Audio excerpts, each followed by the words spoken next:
Pulitzer Prize-winning author of The Power Broker, Robert Moses, and The Fall of New York, Robert A. Caro, is widely considered one of the world's foremost experts on the subject of power. Caro won the Pulitzer for nonfiction in 1974 by revealing how New York City urban planner Robert Moses, despite never having been elected to any public office, was able to slowly and steadily accrue so much power that not only did he become the greatest shaper of New York City in the 20th century, he also exerted massive influence on all American cities. Widely liked and respected in his time, the power broker destroyed Moses' reputation, painting him as a power-hungry totalitarian that destroyed communities. And he died in disgrace some 10 years later. But according to Caro, it was not his profile of Robert Moses that truly revealed to him the nature of power, but his acclaimed chronicle of the life of Lyndon B. Johnson, which currently stands at 4 volumes and 1.5 million words. According to Caro, we're taught Lord Acton's axiom, all power corrupts, absolute power corrupts absolutely. I believed that when I started these books, but I don't believe it's always true anymore. What I believe is always true about power is that power always reveals. When you have enough power to do what you always wanted to do, then you see what the guy always wanted to do.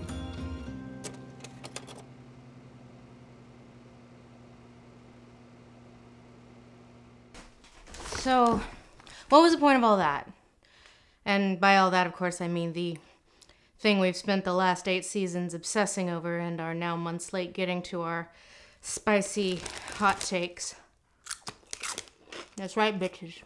The Funyuns are back. And some say that stories don't need to have a point or weren't intended to have a point. But I have to assume this one was intended to have a point since it ended with a dragon burning the symbolism. But for such a character-driven show, really the main issues boil down to that. The characters. And we will start with the fact that by the end of the show... So it seems like D&D outlined a lot of plot points without giving much thought as to how characters might be motivated to reach those plot points. So a huge chunk of Season 8 is spent on dialogue, rationalizing plot points that don't really make sense. There still won't be half as many as our beautiful queen slaughtered in a single day. Since you left her no choice. The moment the gates fell, the battle was over. She saw her friend beheaded. She saw her dragon shot out of the sky. And she burned down a city for it. And they kind of know they don't make sense, so they have to spend a lot of time rationalizing them. He is our memory. The keeper of all our stories. In order for the plot to progress as outlined, everyone, especially characters who in earlier seasons were defined by their cunning and intelligence, decay into total dummy-wummies by Season 8. This was, you might say, foreshadowed in Season 7 by Littlefinger's downfall, which only works if every character involved in this subplot took a bunch of stupid pills. Sansa, I beg you. Littlefinger doesn't like that Arya's back, so he tries to pit the two sisters against each other, and it looks like Sansa bought it for some reason, despite knowing what an untrustworthy asshat he is, but no, switcheroo. You stand accused of murder. You stand accused of treason. How do you answer these charges? Lord Baelish. And lo, everyone, knocked down many an intelligence unit, watches this worthless subplot bleed out on the floor because the character of Littlefinger is redundant now and we don't know what to do with him, so goodbye. So it takes Arya and Sansa an entire season to realize they're being played over nothing, basically. But here, in Season 7, everyone caught a case in the Dum-Dums, which only worsens in Season 8. While Dany kind of forgot about the Iron Fleet. And the idea that the sisters were onto Littlefinger and were just playing along the whole time is good headcanon in theory, but, well, here's a quote from Isaac Hempstead Wright, who plays Bran. We actually did a scene that clearly got cut, a short scene with Sansa where she knocks on Bran's door and says, "I need your help," or something along those lines. So basically, as far as I know, the story was that it suddenly occurred to Sansa that she had a huge CCTV department at her discretion and it might be a good idea to check with him first before she guts her own sister. So she goes to Bran and Bran tells her everything she needs to know and she's like, oh sh**.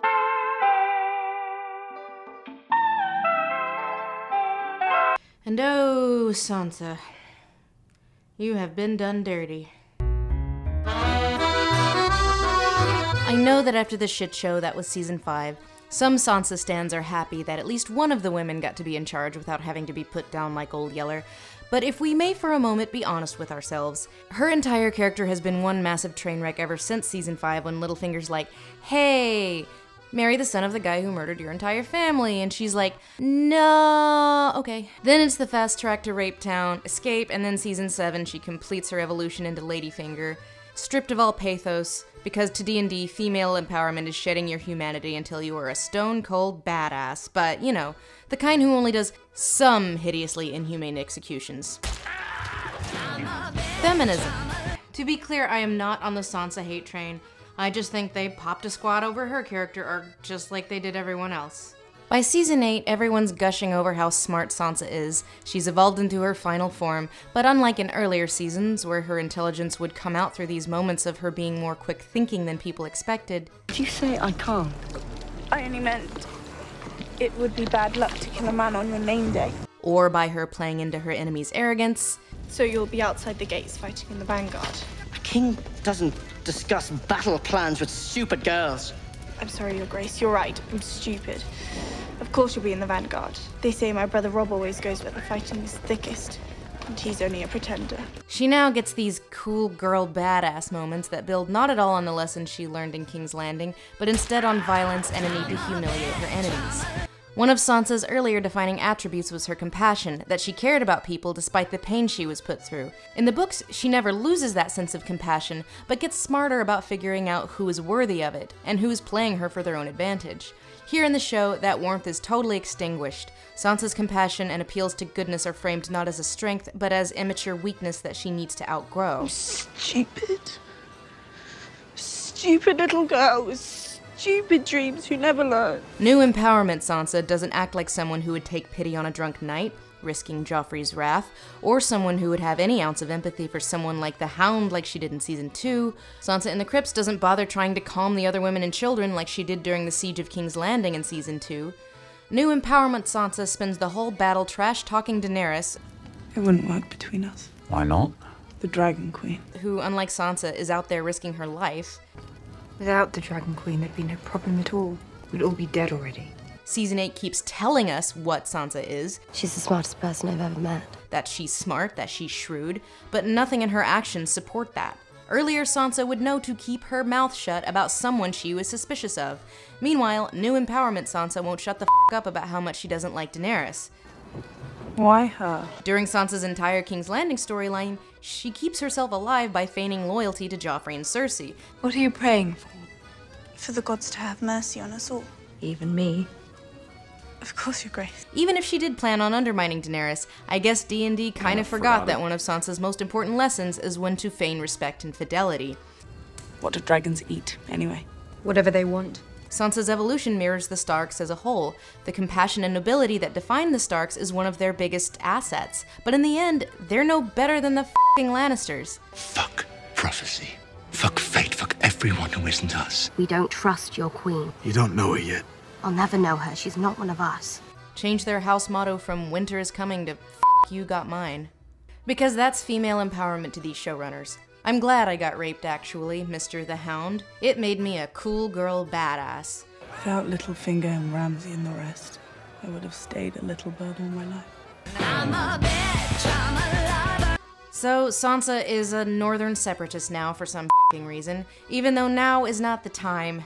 They remember what happened the last time Targaryens brought dragons north? Yeah, nothing happened. When Aegon the Conqueror invaded, the North bent the knee immediately and joined the Seven Kingdoms without a fight, and nobody died. The countryside was not burninated. The king at the time was called the King Who Knelt for a reason. I guess someone kind of forgot. They remember what happened the last time Targaryens brought dragons north? One season earlier. But I could have sworn I read the last king in the north was Torrhen Stark, who bent the knee to my ancestor, Aegon Targaryen. There are cases to be made for an independent North doing well in the past, but this whole situation in Winterfell we have written for season 8, it actually makes a pretty good case for United Seven Kingdoms. We needed her army.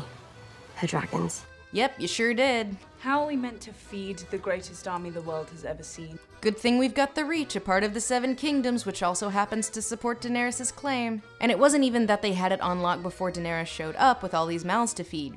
You're telling me we don't have enough food, especially not if the armies of the North come back to defend Winterfell. How are we going to feed our own people was a problem at the beginning of the season that is set up and promptly ignored.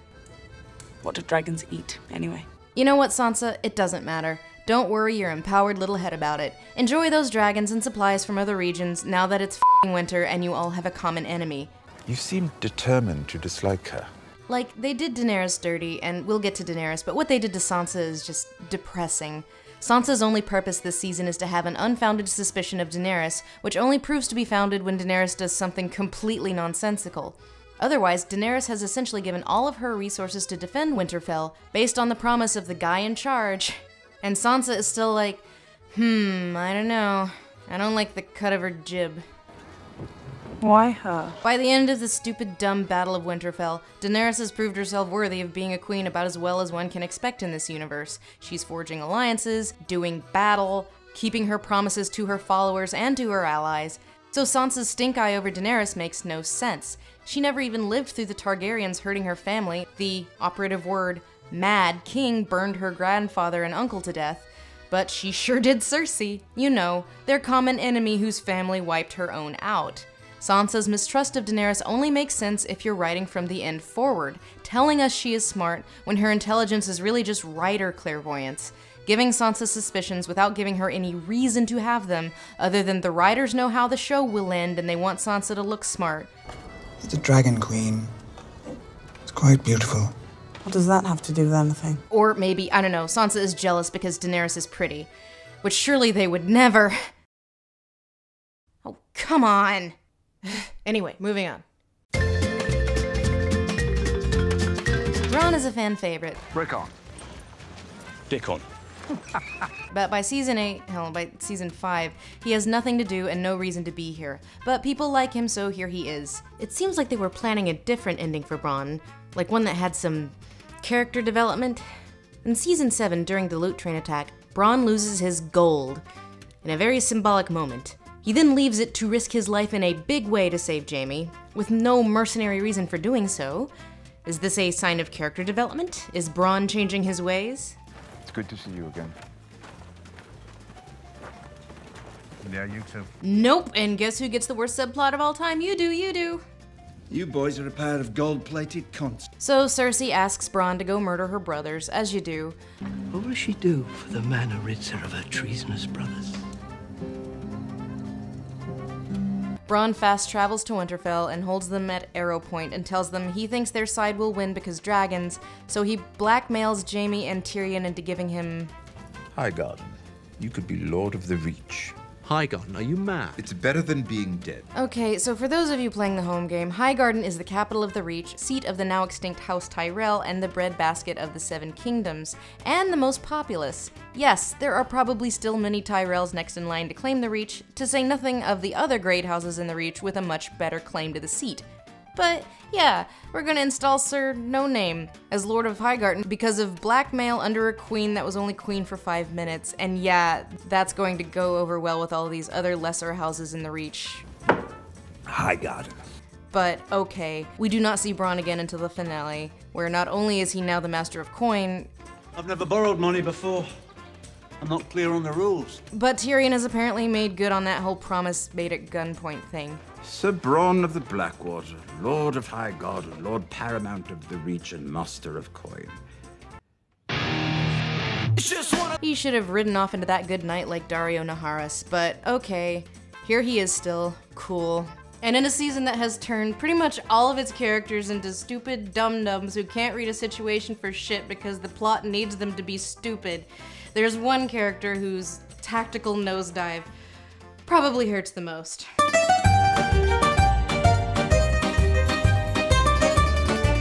If there's one character who was arguably done dirtier than Daenerys this season, it's Lord Varys.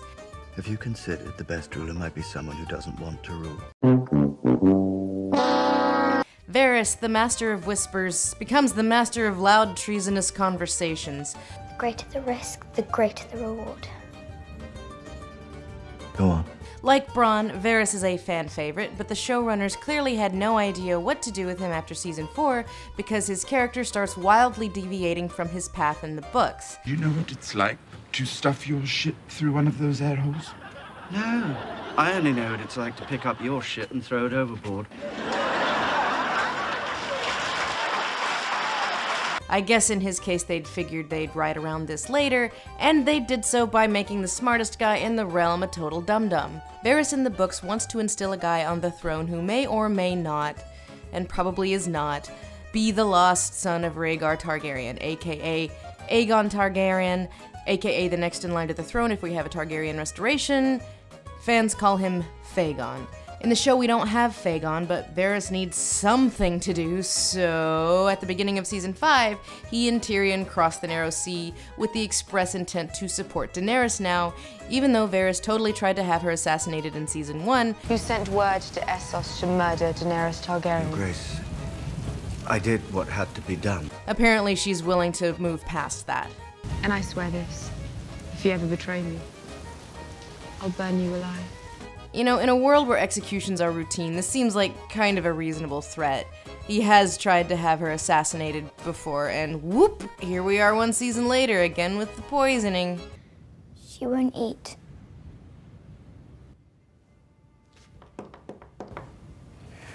We'll try again at supper. But then in season 8, he, well, she make a sad face at dinner. They ask you how you are, you just have to say that you're fine when you're not really fine, but you just can't get into it because they would never understand. Oh, I guess she does ignore his shitty advice, which has, you know, consistently been shitty ever since they got to Westeros, and is in this case, as it turns out, wrong from a tactical perspective. They do win the battle easily and with minimal casualties. And no, they didn't actually need to rest, and no, food was never an issue, and resources were never an issue, so why bother having those conversations? But then Varys finds out that Jon Snow is the actual Aegon Targaryen. No, it's worse than that. He has the better claim to the throne. He doesn't want the throne. I'm not sure it matters what he wants. And you know what? 'Tis the season for some treason. But if you let me live, I will serve you well. I will dedicate myself to seeing you on the Iron Throne because I choose you. 1 season later. She won't eat.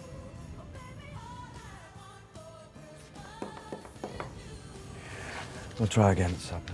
And the best rationale they can come up with for Varys wanting to support Jon over Daenerys is the philosophy that the best person to rule is the person who specifically doesn't want to rule.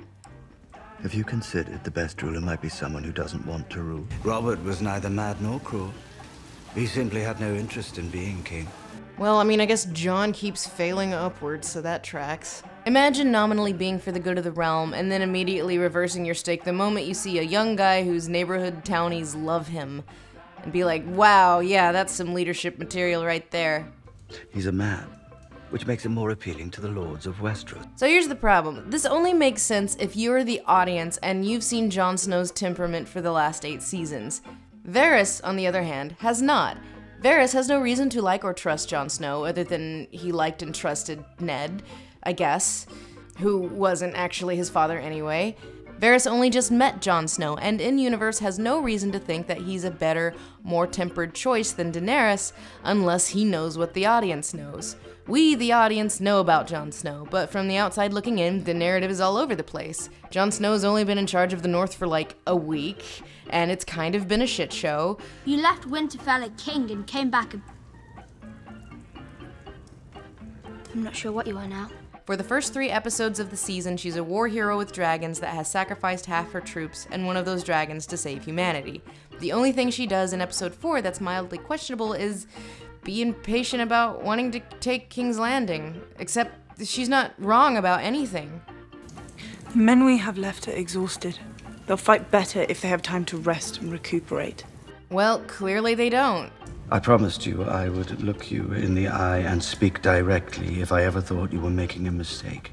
Well, maybe your advice shouldn't have been so uniformly bad. Yeah, maybe he was mad that she went against his advice, but that particular advice, again, ended up being wrong. King's Landing was stupid easy to take, because battles are easy now, because we need to wrap this shit up. I defended the city last time it was attacked. I know it better than anyone. It will fall tomorrow. Based on what? Those dragons have the fortitude of hummingbirds. Up until now, it seemed pretty evenly matched, but, you know, whatever. So Varys, who has sacrificed all to rally a bunch of power to Daenerys, immediately switches sides the second he discovers that there's a pouty, indecisive male alternative with great hair. But Daenerys has at this point done nothing to make Varys logically want to switch sides. The one time she went against her advisor's advice before this was to save Jon Snow. You know, that guy that Varys wants to betray Daenerys for. And so he starts telling f***ing everyone who Jon Snow is, and in doing so, makes more or less the exact same mistake that Ned Stark did in Season 1, only way stupider. This is way more reckless and way less motivated than what Ned did in Season 1. Jon f***ing abdicated. That is a thing you can do. I don't want it. I never have. Hell, Jon Snow knew a guy who did abdicate. You're Aemon Targaryen. I'm a master of the Citadel. Speaking of Jon Snow... Oh, Jon Snow. There's a scene in the second episode of Game of Thrones Season 1 in which Jon Snow asks Ned Stark about his mother, and Ned responds with this restrained, burdened emotion. The next time we see each other, we'll talk about your mother. I promise. Like this is eventually going to come to something emotionally charged and important.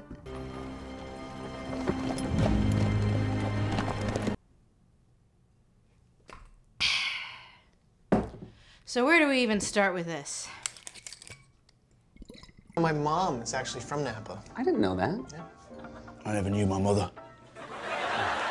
In many ways, Jon Snow is emblematic of everything wrong with the way this series handled its resolution. A big, emotional, profound setup. His name is Aegon Targaryen. You have to protect him. Promise me, Ned. With a flaccid, confusing, and meaningless payoff. And from a plot perspective, most of the major letdowns from all of the momentous setup are pretty much tied in with Jon Snow. The White Walker plot, of which Jon was the key point of view character, R+L=J, aka the mystery of Jon's parentage, which kind of indirectly kicked off the plot of the whole show, Jon Snow being brought back from the dead by the Lord of Light, and of course, Jon's love for Daenerys, culminating with her, murder, done in an uncharacteristically dishonorable way. After Jon Snow is resurrected, they keep making this big deal about how he must have been brought back for a reason. The Lord let you come back for a reason. He wants you alive. Why? I don't know. What indeed was the point? Well, considering the f*** all you did during the long night, I'm guessing the Lord brought you back so you could blue ball Daenerys, making her go crazy, and ultimately instill f***ing Bran the Broken on the throne. Good job, Lord of Light. The White Walker plot was this existential threat that had been built up for 8 seasons, predicated on a historical long night that lasted an actual generation and nearly wiped out humanity. There came a night that lasted a generation. Kings froze to death in their castles, same as the shepherds in their huts. The Night King was Jon's principal antagonist and his main motivation for the run of the show. But not only was the big boss easily stabbed away by a character who had nothing to do with the White Walker plot, but the long night was about as long as a viewing of Titanic with a couple of bathroom breaks thrown in. And instead of nearly wiping out humanity, it wiped out about 1/2 of one army. What they see is just the end of the Dothraki, essentially. Question mark? 2 episodes left. Wait, Lindsay, did you steal my joke again? And we learned that after that's done, it doesn't matter that the world of men was too preoccupied with political squabbles to worry about an endless horde of ice zombies, because all you needed to end the existential threat is the one special knife of no importance. This is a recurring problem which ties in with what we were talking about in the last episode, subverting expectations despite the fact that it doesn't work for the story. Arya's training as a faceless man builds not at all to this. It could have been anyone with a strong 10-yard jump, and yeah, the fact that the Night King focuses his wrath on Bran and Jon Snow means that Bran and Jon Snow should have been involved here. Doesn't mean that Jon Snow needed to do the stabbing, but he needed some resolution other than spending the battle screaming at his new archenemy, Zombie Dragon. Tangent, I also saw one idea that it should have been JAIME who kills the Night King, you know, bring that whole Kingslayer thing full circle, you know. That would have been cool and give JAIME a reason for existing, but, you know, that would also have made sense. Jon's main motivation is farted out of existence without any of his involvement, and after it's over, the only thing that has materially changed, apart from the bloodletting of a couple of supporting characters, is that Daenerys finds out about Jon being a Targaryen, which not only has nothing to do with the White Walkers or the effect they have in this world, it probably would have happened eventually anyway. But with regard to Jon learning the truth about who he is, he never really reacts to it. You're the true king. Aegon Targaryen, sixth of his name, protector of the realm, all of it. A revelation this momentous, especially to someone like Jon Snow, whose entire identity was wrapped around his bastardness. You're Ned Stark's bastard. Ned Stark's bastard. Ned Stark's bastard. I'm a bastard. Okay, but you don't have to call yourself that, though. Should merit more of a reaction than frowns.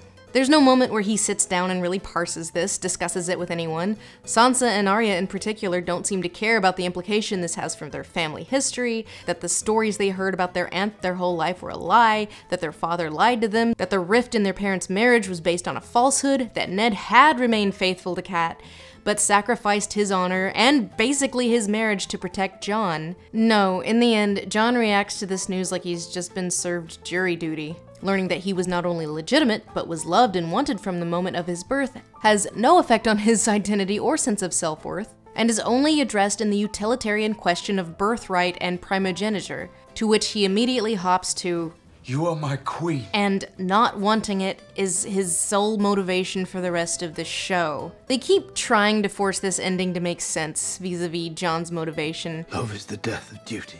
Because if we had to have this ending, Tyrion is the one who feels responsible for the war crimes here. If we must put the bitch down like Old Yeller, it should have been Tyrion that did it, not Jon Snow, instead of Tyrion being the little finger to Jon Snow's Lysa Arryn. I love her too. Yuck.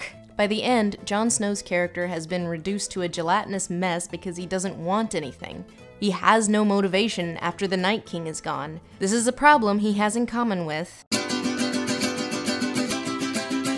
Tyrion's path from the book diverges around the beginning of Season 5. In the books, Tyrion's departure from Westeros makes it pretty obvious he's on the path to vengeance and drinking himself into an early grave, but around this point in the series, the showrunners decided that it's more important for Tyrion to be an audience avatar, the voice of reason, a nice guy, and here he shall remain until the last agonizing moments of the series. There's nothing in the world more powerful than a good story. And characters being wrong in a story is not bad.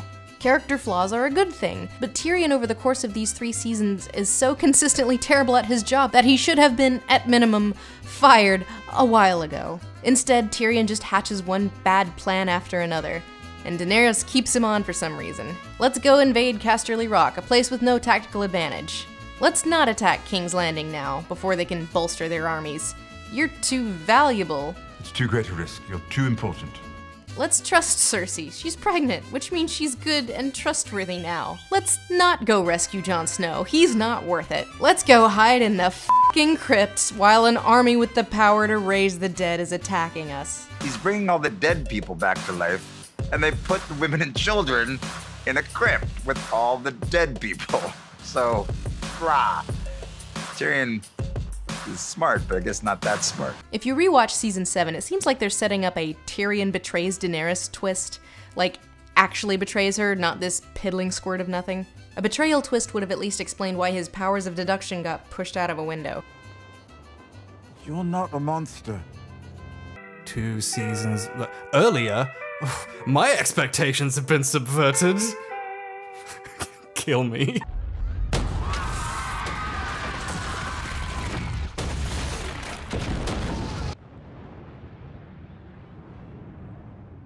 I kept waiting for anything Tyrion did this season to make sense, especially with regard to Cersei. You crossed the narrow sea with the intent of dethroning your sister. How else did you see this ending? I watched the people of King's Landing rebel against their king when they were hungry, and that was before winter began. Give them the opportunity, and they will cast Cersei aside. Yes, a short but violent siege is bad. Mass starvation is much better. And Tyrion, why are you so horrified with the prospect of killing innocent or honorable people all of a sudden? There's Those are brave men knocking at our door. Let's go kill them! It's only because Dragon Lady bad that Tyrion has a completely out of character concern for the innocence of King's Landing. I saved this city and all your worthless lives. And the opposing side, and this pity party for Cersei where he keeps trying to save her life, even though it makes no sense for Tyrion to want to see his sister anything but dead. The reign is over. But that doesn't mean your life has to end. Why? Why do you care? Tyrion, you've given her like 200 chances to surrender. Who cares that she's pregnant? Which she has been for approximately 2 years and has not yet started to show. Weird that. Tyrion was likely originally intended to be a corrupting influence on Daenerys and or play up both his and her vindictive tendencies, especially after coming off his wildly successful kill everyone in King's Landing speech. I wish I had enough poison for the whole pack of you. I would gladly give my life to watch you all swallow it. Hence this Red Priestess stink eye here, foreshadowing that ultimately goes nowhere. And I suppose this could have played nicely into the theme of vengeance as a self-destructive force, but dang you, Peter Dinklage, you're just so ding-dong-dang likable. Sacrificing any gray area or moral ambivalence turns Tyrion into the worst thing he can be: boring.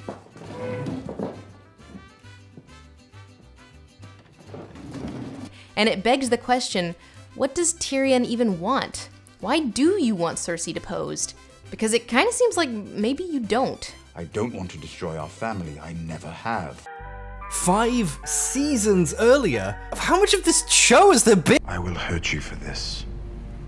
The day will come when you think you're safe and happy, and your joy will turn to ashes in your mouth. Never mind the show dropping the Tysha subplot after season 1, or TV Shay getting murdered, or literally anything that would make you stop and have ambivalent feelings about Tyrion. Instead, Tyrion remains the ultimate centrist, the voice of reason in a crazy world, and at long hellish last, in the end, comes up with the worst idea ever. And who has a better story than Bran the Broken? Yeah, so let's ignore the nonsense of A, this new system of government they've come up with. I'm not sure I get a vote, but aye. B, the person on trial nominating the king and everyone being like, yeah, that's a good idea. From now on, rulers will not be born. They will be chosen. On this spot are the lords and ladies of Westeros. This speech is also a thesis of sorts on the nature of narrative. I guess D&D decided that the show needed a thesis, and also needed it to be self-congratulatory instead of relevant to the story they wrote. What unites people? Armies, gold, flags, stories. So Tyrion's thesis is about the importance of storytelling and writing, and how writers are the most important people alive, and please give us an Emmy. I've had nothing to do but think these past few weeks about our bloody history. Boy, I'm sure glad that's over with. Me too! Yeah, but you know, I learned something today. So the show ends with what once was its strongest character not making decisions that make sense, but instead being carried along by the inertia of the plot. I used to think you were the cleverest man alive. No revenge quest against Cersei, no quest for power of his own, just the voice of common sense who at some point on the boat ride over adopted a pacifist ideology and a 21st century moral code. So since themes are for 8th grade book reports, his character arc fizzles out in a little puff of whatever, but Tyrion is not the worst done by descendant of Lan the Clever in terms of his ending. Oh, Jaime.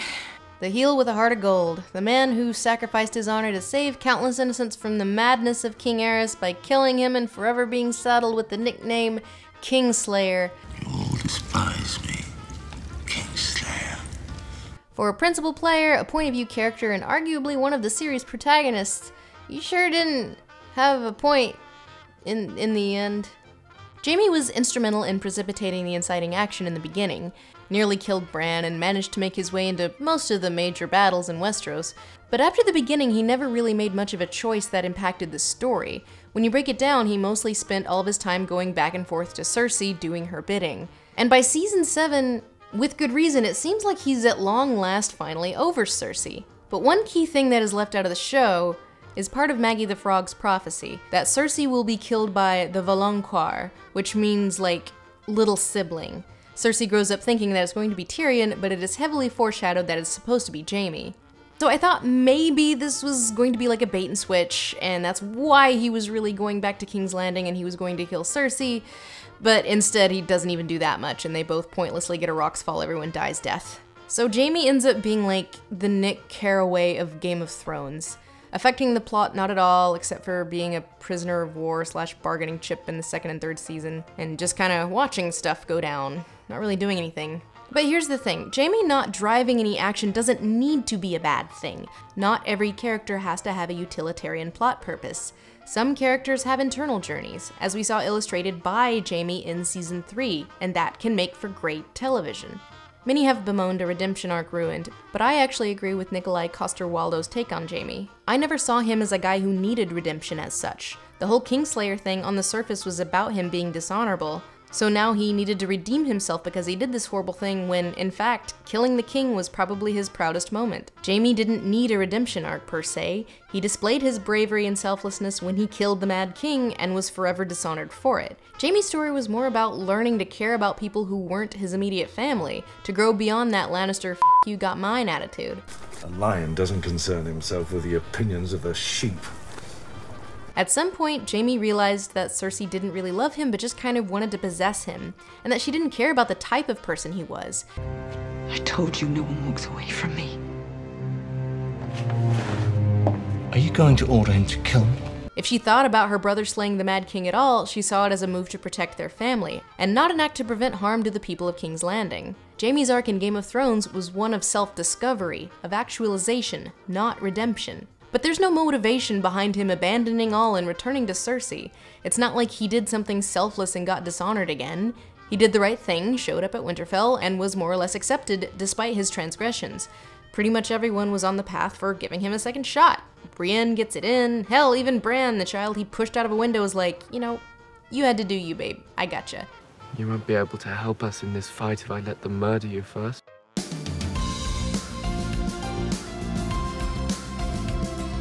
So all this affirmation happens, and then Jaime just kind of leaves. She's hateful. And so am I. A statement which is not supported by any of his actions. Even pushing Bran out of a window was described as the things I do for love. And that is why his ending is bogus. Not because he had a redemption arc ruined, but because he kind of forgot about rediscovering himself when there was nothing going on in the story that would actually make him go back on that. Jaime is not hateful. The revelation in Season 3 is a testament to how he never was. So what the hell is this? She's hateful. And so am I. And then in the penultimate episode, Jaime gets, well, not the worst line, but his worst line. If not for yourself, if not for her, then for every one of the million people in that city, innocent or otherwise. To be honest, I never really cared much for them. Innocent or otherwise. Then why the fuck did you sacrifice everything, your reputation, your honor, your oath, to stab and hate the Burn Man? And I don't want to hear any of he's in denial crap. This is the end of the show. We ain't got time for that. Jaime's narrative being totally character-driven would have been fine if it went anywhere. But like Tyrion, like Jon Snow, Jaime's motivation is driven into fucking nonsense in the service of keeping him sympathetic relative to Dragon Lady Bad. We know what kind of a guy Jaime is based on his actions, so for him to say, she's hateful.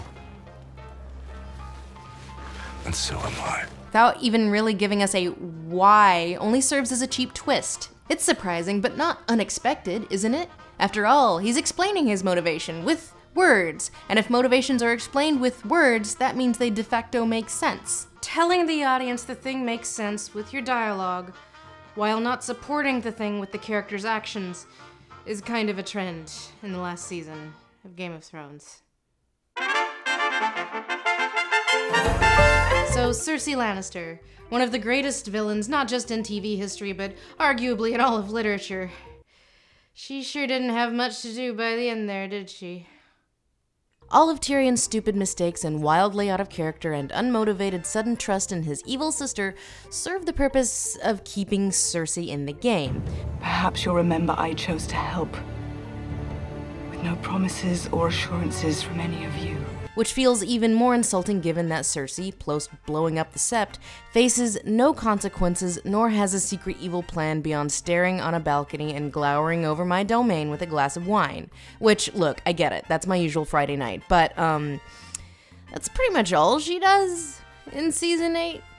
You know, besides, you know, the thing with Hot Topic Pirate. You might be the most arrogant man I've ever met. And then the show makes CERSEI sympathetic, but it's like in the most condescending way possible. I want our baby to live. Don't let me die, Jake. Please don't let me die. CERSEI is one of the most horrendous characters committed to film. Yet somehow at the end she's just a girl and she's just scared and he's there to comfort her.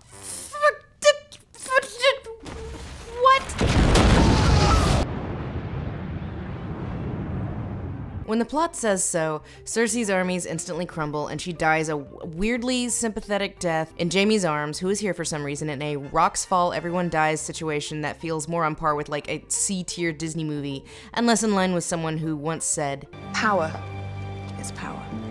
But more than this, it's important to look at CERSEI for who she is presented as a monarch, and what the show built her up to be before Daenerys torched King's Landing.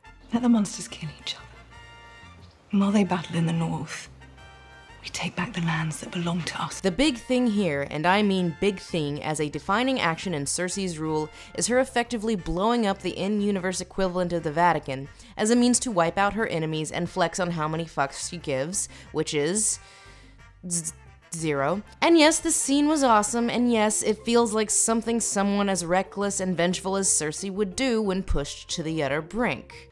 But prior to Season 4, most of the plot of Game of Thrones is centered around the direct consequences of one guy, Ned Stark, getting his head lopped off in what pretty much everyone who wasn't the child who ordered it, even CERSEI, felt was a massive dick move. Meanwhile, post-Season 6, CERSEI not only blew up one of the largest buildings in Westeros and wiped out a decent chunk of the Faith and its leader, but also decimated one of the most powerful, wealthy, and well-liked families in Westeros with a lot of loyal bannermen, and apart from a few stray remarks from other characters.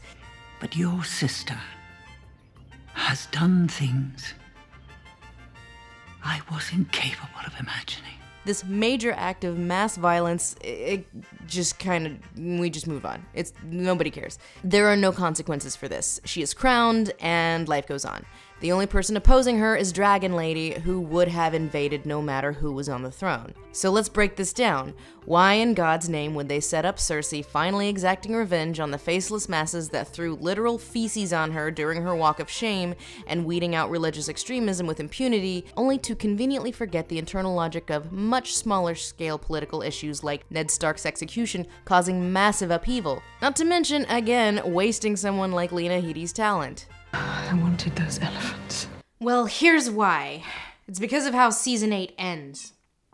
This one act necessitates that, yes, CERSEI would be considered an unparalleled, top-tier, Megatron-grade tyrant. She couldn't have wiped out all of the Faith militant, or even most of them, let alone the countless followers of the Seven in Westeros who would feel understandably very pissed and personally attacked by this maneuver. This is also to say nothing of all the people who saw her as 100% illegitimate or believed that her children were inbred bastards, or who would want revenge on her for what she did to House Tyrell.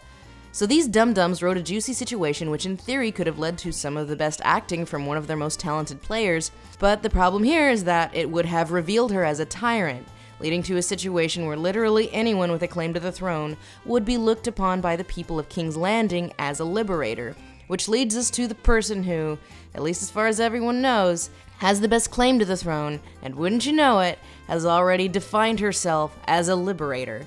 So if Dragon Lady shows up riding some dragons like, oh hey, hi, I'm here to liberate y'all, I'm the breaker of chains, love me please, it's fair to say that D&D created a situation where, yeah, actually, that sounds pretty great for the small folk of King's Landing and the vast majority of the nobles who already support her, and pretty much everyone who isn't the Iron Bank of Bravos to whom the Lannisters owe a lot of money. You can count on the Iron Bank's support as soon as the gold arrives.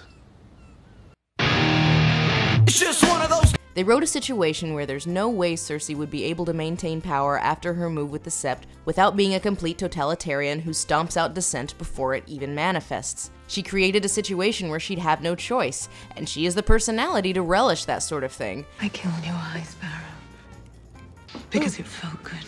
Like, oh god, yes, revenge please. I live for this, and I remember the face of every peasant who flung shit at me, and I will pull each of their fingernails out myself.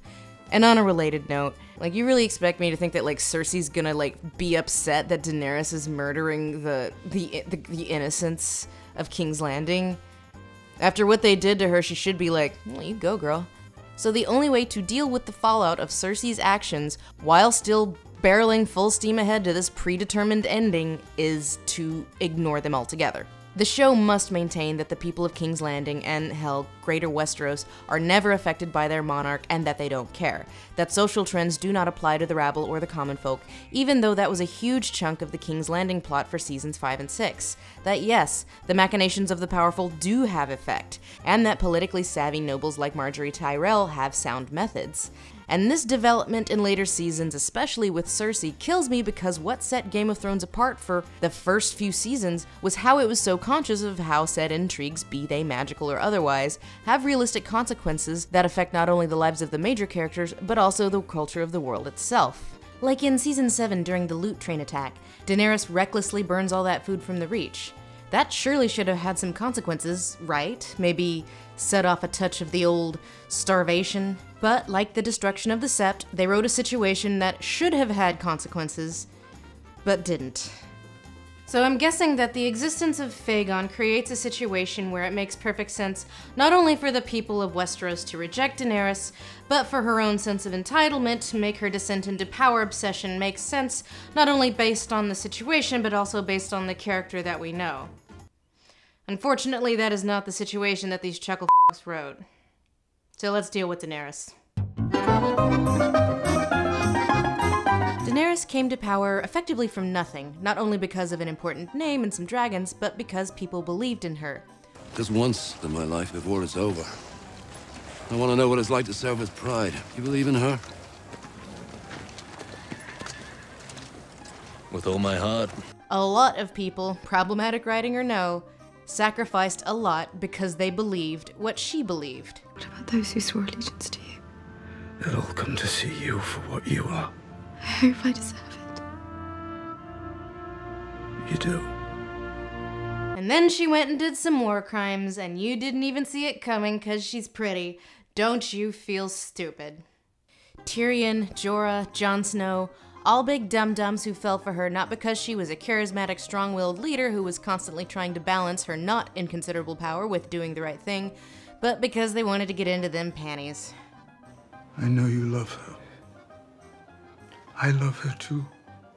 Not as successfully as you. If your story is purporting to say something, which I assume this is because Drogon is burning the symbolism, it needs to have a basis of knowledge of what it is saying something about. I want to touch on the nature of power since the show is so centered around it. In the end, the show has f*** all to say about power corrupting. One presumes because the writers did not think too hard about what leads to power corrupting. Here's an anecdote. Back in the late 1930s, a man fresh out of law school was trying his first case when the judge threatened to disbar him.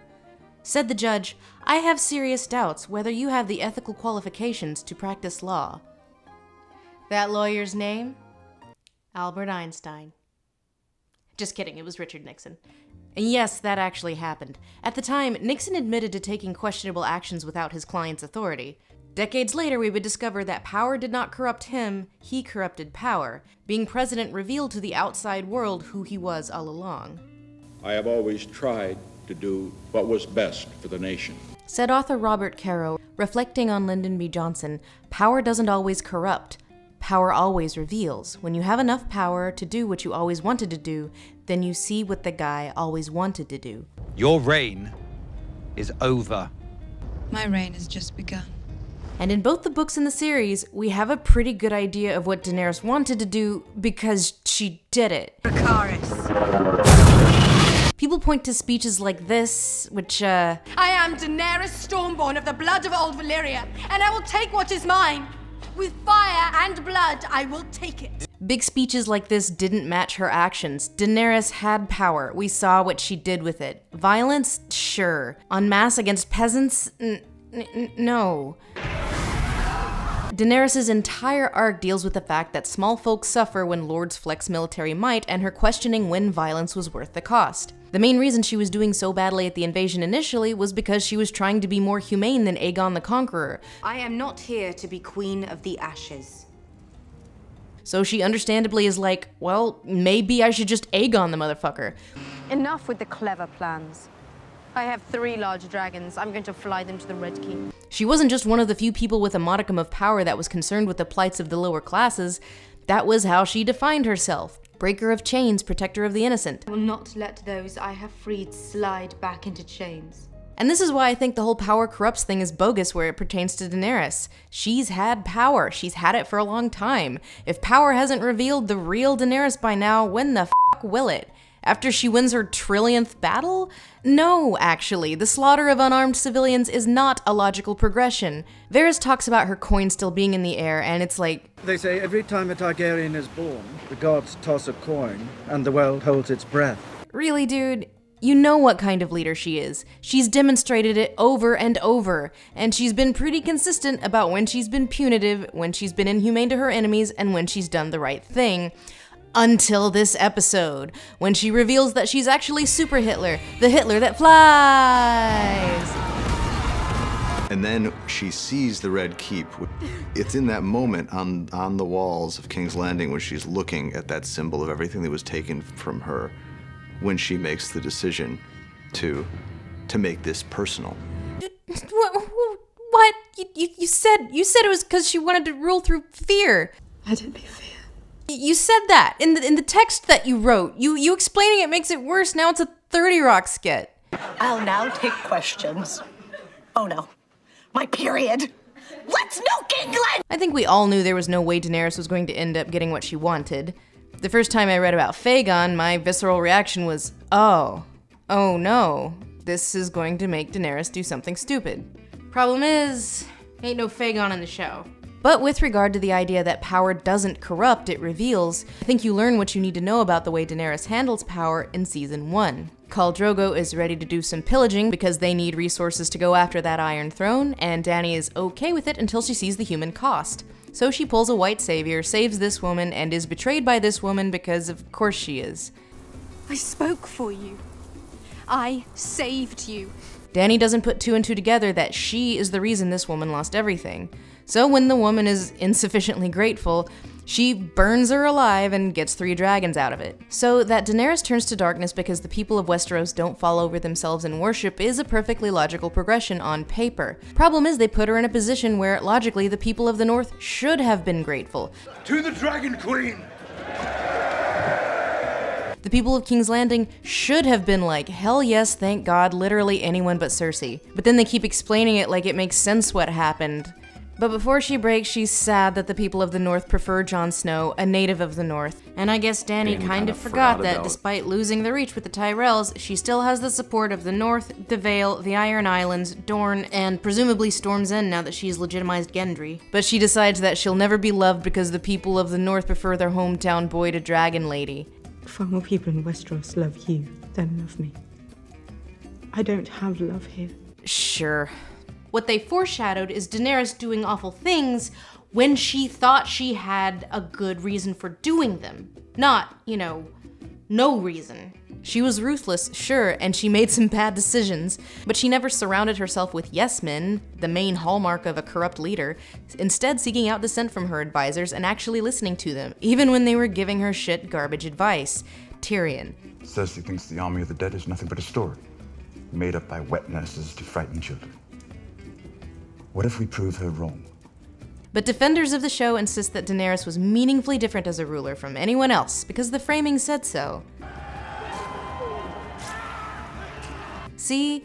Tyrion make a sad face, because suddenly we're concerned with the cost of war, because fire as a battle strategy is immoral now, I guess. 5 seasons? How much of this show has happened while I was putting it off because I meant to read the books? Should I read the books? Leave a comment in the description of Lindsay's video.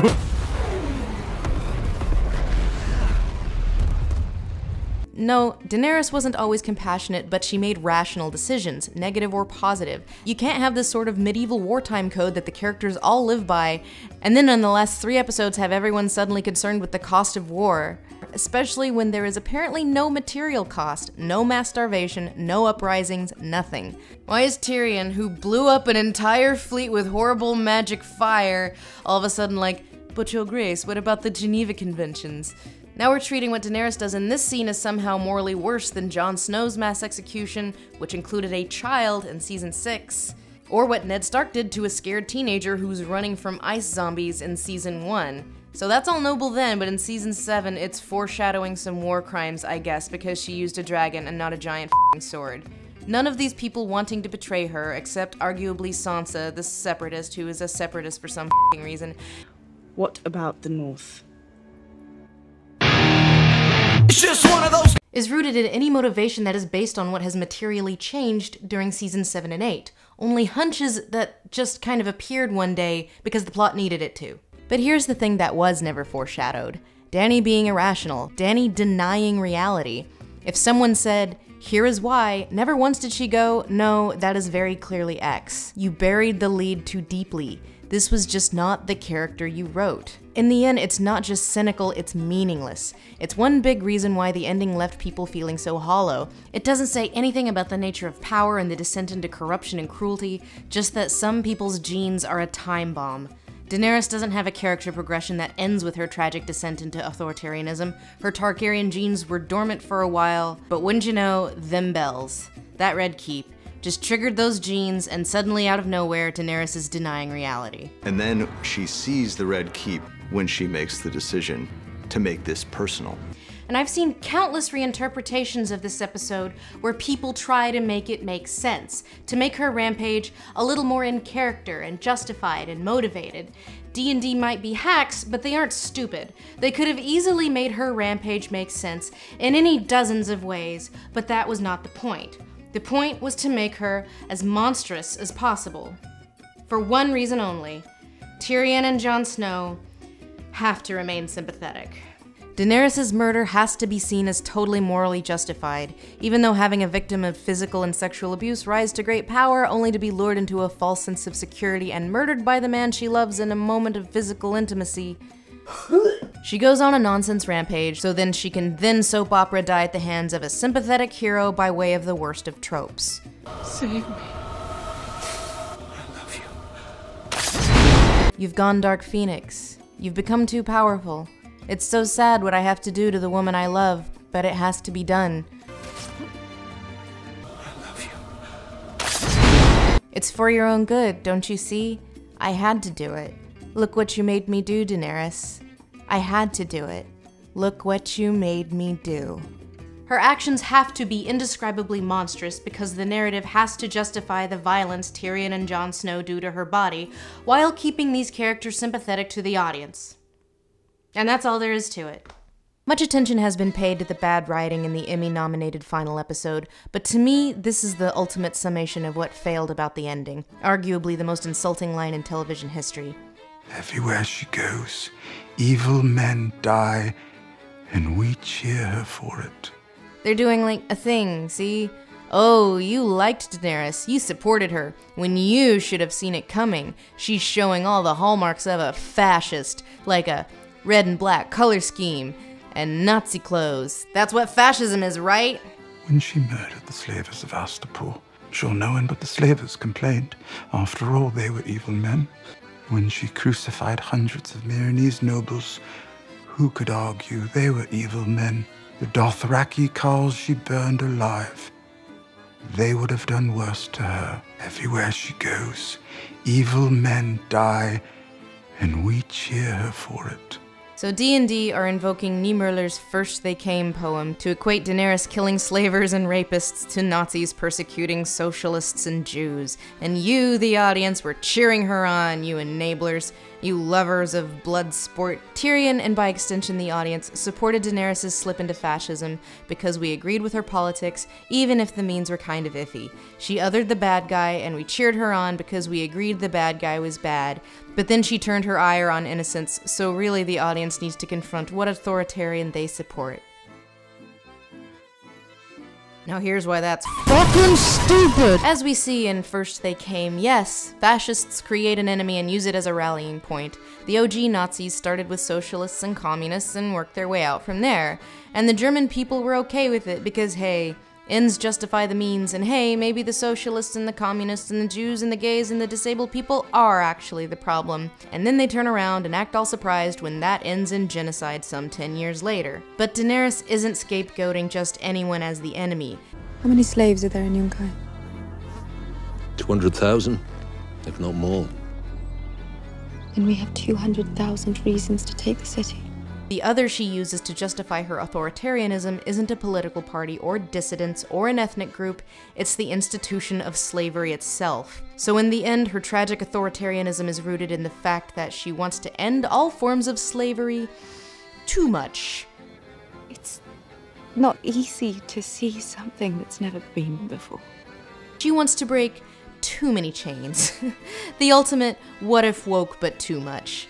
When she crucified hundreds of Myronese nobles, who could argue they were evil men? First she came for the slavers, and I did not speak out because I was not a slaver. Then she came for the slave masters that crucified a bunch of slave children, and I did not speak out. Then she killed a bunch of fucking innocent women and children, so really I'm the idiot, I guess. 1-2 progression, should have seen that coming. It really makes you think.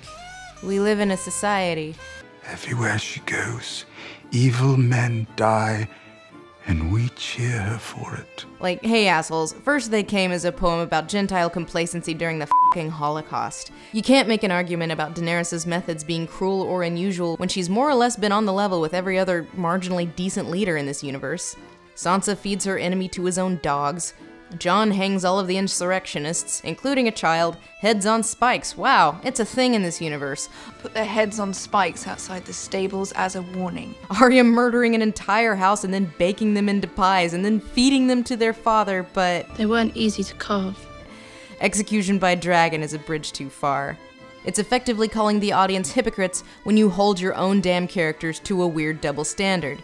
Daenerys, who spent more or less the entire series having discussions on her political aims versus the ethics of her means, is the one we really need to look into our hearts and be like, wow, I guess her reacting coldly when her abusive brother does something stupid she knows will get him killed was a warning sign. Even when you look back to season 1, when Khal Drogo gives the Golden Crown to Viserys and her reaction on watching her brother's head melted off, there is something kind of chilling about the way that Dany has responded to the death of her enemies. Wow. We live in a society. It really makes you think. But if we're following the worst case scenario of fascism that ends in genocide, then the worst case scenario for Daenerys is what happens in season 4. The indiscriminate crucifixion of her enemies, the wise masters of Meereen, some of whom were complicit in crucifying slave children, some of whom were not.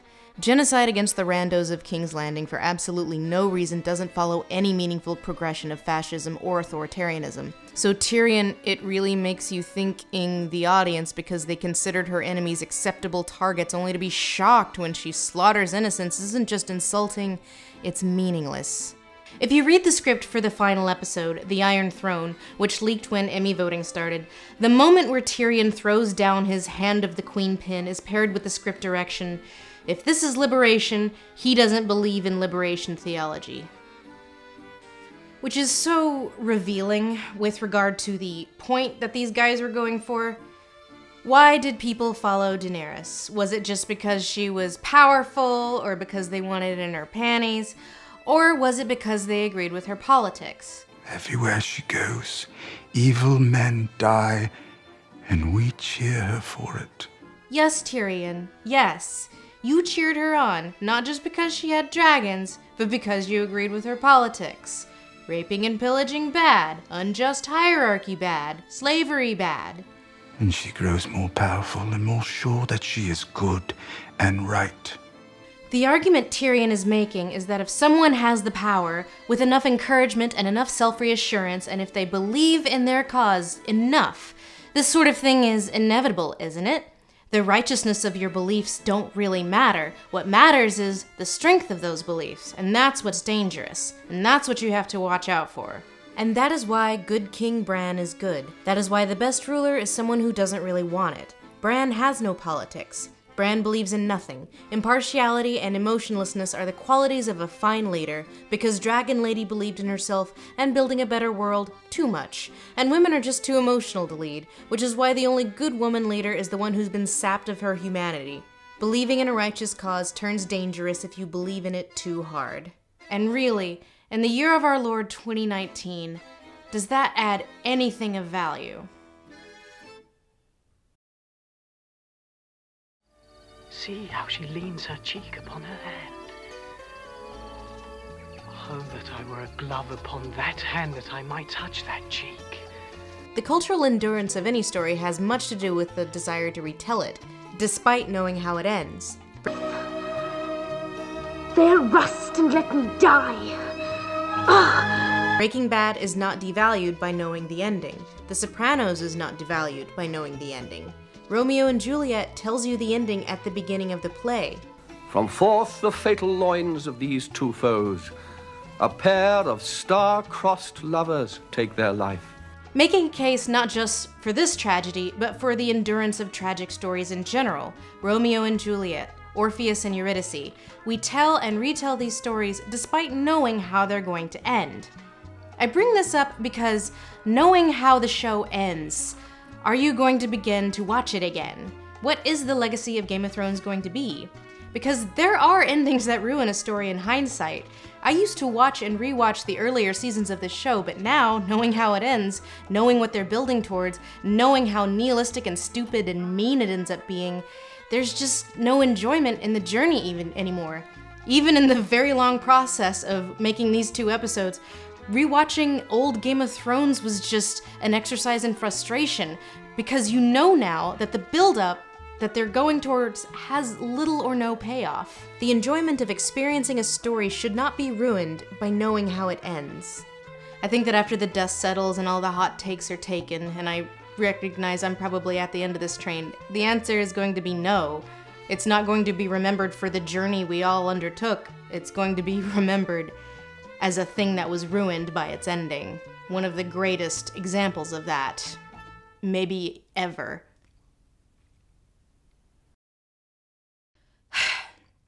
Well, this is kind of a downer ending. I'll take off the Cinnamon Toast Crunch. So there's one thing that I feel has kind of gone underreported, and that is the nature of the backlash. And I feel like there's kind of a false equivalency comparing it to other backlashes in recent memory like, well, Star Wars. Because in this case, most of the ire kind of remained where it was deserved. In this case, the showrunners who wielded absolute power against the wishes of the author they were adapting, and even the network that was funding them. The nature of the backlash mostly stuck to what was relevant, the writing, the characters, and it didn't spill over into like misogyny and toxicity as it usually does. You didn't see any actors being bullied off of social media. But I point this out because the backlash wasn't completely negative. A lot of people who were disappointed with the way the show ended wanted to make it clear that they really did care about the show, and they didn't blame the cast or crew, or especially the actors, who tend to be the people that bear the brunt of backlash. So there was a Reddit user named El Ilaria who decided to start a fundraiser for Emilia Clarke's charity. Since earlier this year, Emilia Clarke came out about having 2 brain aneurysms and nearly dying during the earlier seasons of Game of Thrones. And a bunch of Reddit users, most of whom were in the crowd that was really disappointed with the way the show ended, came together and had a big fundraiser for Emilia Clarke's charity, Same You. You're raising money for Same You. I can't believe it. I'm so incredibly, moved and blown away and grateful, and thank you and thank you and thank you. Because through all of this, people like Emilia Clarke and Kit Harington have an unbelievable pressure on them for a thing they really can't even control. I think it's pretty obvious that Emilia Clarke was not thrilled with the way things ended. Best season ever! So I have a link for the fundraiser in the comments that's still ongoing. And I hope that if we take a lesson from this, it's that if there is negativity and it does become organized in the way that it has, take inspiration from the fact that sometimes that organized anger can be turned to a good thing. Because at the end of the day, you have to love something a lot to be this disappointed. Who let the dogs out? Who let the dogs out? Who let the dogs I'm not a knight. You're a talker. Listening to talkers makes me thirsty. Thirsty.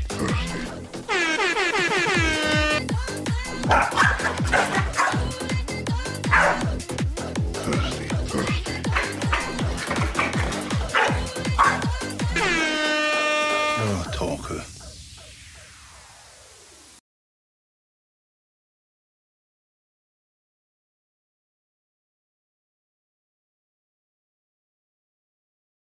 Why does there have to be a king on the Iron Throne? Why can't we be an autonomous collective? You're fooling yourself. We're living in a dictatorship, a self-perpetuating autocracy in which the control of the dragons... Oh, there you go, bringing dragons into it again. Well, that's what it's all about. Why have stories at all? What purpose do they serve? Well, they bring people together, I guess. And Bran's story is better than everyone else's, which would make him a good ruler. I'm your king. Well, I didn't vote for you. You don't vote for kings. Well, how'd you become king then? And who has a better story than Bran the Broken? That is why I'm your king. Listen, strange dwarves sitting in councils telling good stories is no basis for a system of government. Be quiet! You can't expect to wield supreme executive power just because some rhapsodic dwarf strung a narrative together. Shut up! I mean, if I went round saying I was an emperor just because I could recount the entire plot of Anna Karenina, they'd put me away. Shut up! Will you shut up? Ah, now we see the violence inherent in the system.